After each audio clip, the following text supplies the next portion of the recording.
د مومن سپورټس یوټیوب چینل مینوالو السلام علیکم. ستاسو کوربه ستاسو دوست ابراهیم مومن د یوې بلې ویډیو سره ستاسو خدمت کې دی.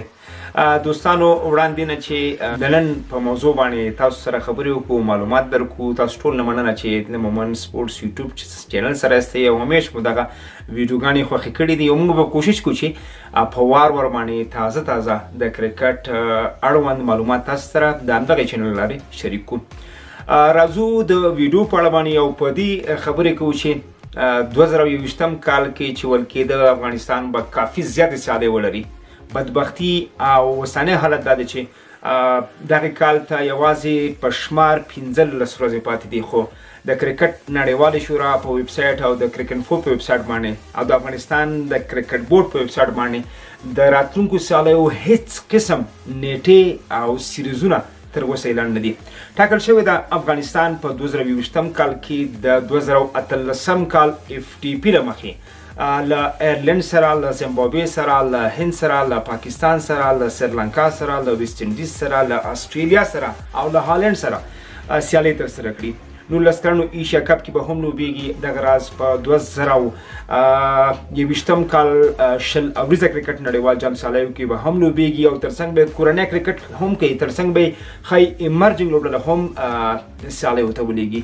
کافي زیات کرکټ دی، خو د افغانستان په کرکټ بورډ اداره کې مشرتابه څخه نیولې د نورو کارمندانو کړنو او دوی فعالیتونو ته وګورو، د افغانستان د کرکټ مینوالو لپاره هیڅ قسم معلومات او خبر نشته دی.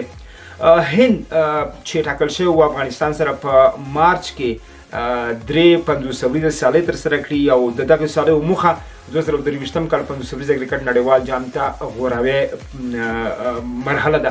خو هند د دې په چې افغانستان سره د سیالیو اعلان وکړي په همدغه میاشت کې د فبرورۍ له 15 د مارچ تر 28 نیټې 4 ټیسټ 15 ورځې او 53 ورځې لوبې له انګلستان سره په هند کې پلان او اعلان کړی. د هغې وروسته به په IPL کې لوبیږي. له دې څخه معلومیږي چې د 2020 کال تر 6 میاشتو پورې هم افغانستان او د هند ترمنځ د هغه 53 ورځې لوبو هیڅ قسم خبر نشته دی.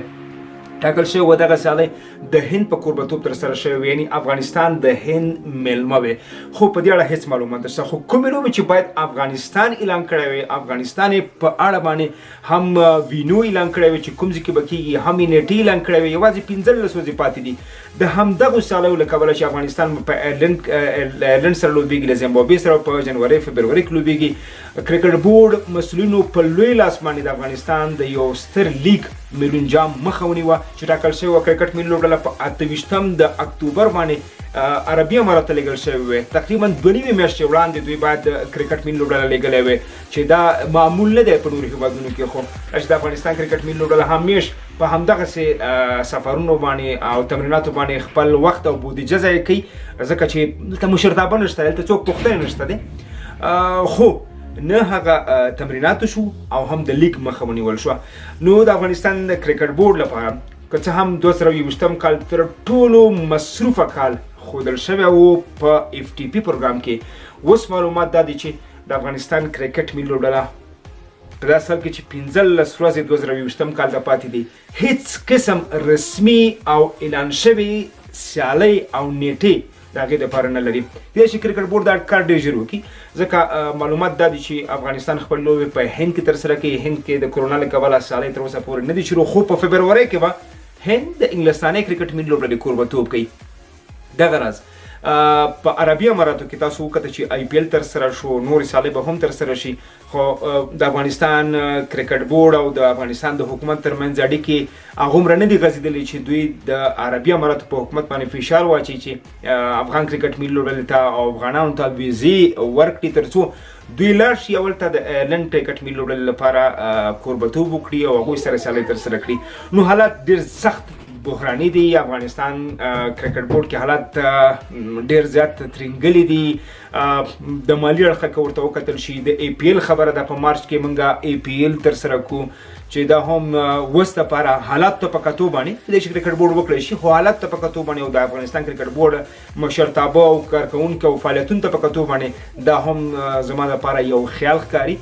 نو داسې کوم څرک د ښې آینده او ښې هیلې موږ نه لرو او کرکټ بورډ مسؤلین که غواړي چې دغه اوسنیو حالاتو څخه ځان وباسي باید هر څه ولس ته روښانه کړي چې څه روان دي څه کوي او څه نه کوي.